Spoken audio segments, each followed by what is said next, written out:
लडाखला स्वतंत्र राज्याचा दर्जा मिळावा यासाठी लढणारे सोनम वांगचुक यांना हुकुमशाही पद्धतीने तुरुंगात डांबून ठेवल्याचा निषेधार्थ इंडिया आघाडीच्या वतीने 13 ऑक्टोबरला जिल्हाधिकारी कार्यालयावर भव्य निषेध मोर्चा काढण्याचा निर्णय आज झालेल्या इंडिया आघाडीच्या बैठकीत घेण्यात आला।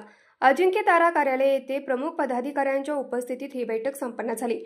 लडाखच्या जनतेच्या शांततामय लोकशाही मार्गाने चाललेल्या सत्याग्रहाचे नेते सोनम वांगचुक यांनी केंद्र सरकारने राष्ट्रीय सुरक्षा कायद्याखाली अटक करून जुलमाचा कहर केला।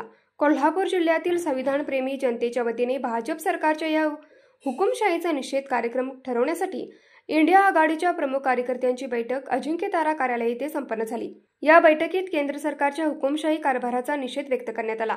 सोनम वांगचुक यांची अटक बेकायदेशीर असून त्यांची ताबडतोब सुटका करण्यात यावी अशी मागणीही या बैठकीत करण्यात आली।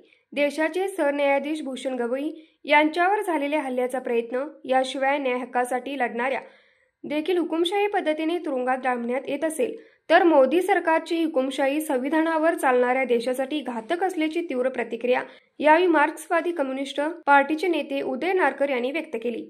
सोनम वांगचुक यांची तातडीने सुटका करण्यात यावी याशिवाय केंद्र सरकारच्या हुकुमशाही कारभाराचा निषेध म्हणून इंडिया आघाडीच्या वतीने 13 ऑक्टोबर रोजी जिल्हाधिकारी कार्यालयावर मोर्चा काढण्याचा निर्णय या बैठकीत घेण्यात आला। दसरा चौकातून हा मोर्चा काढण्यात येणार असल्याचे यावेळी उद्धव बाळासाहेब ठाकरे शिवसेना पक्षाचे सहसंपर्क प्रमुख विजय देवणे यांनी सांगितले।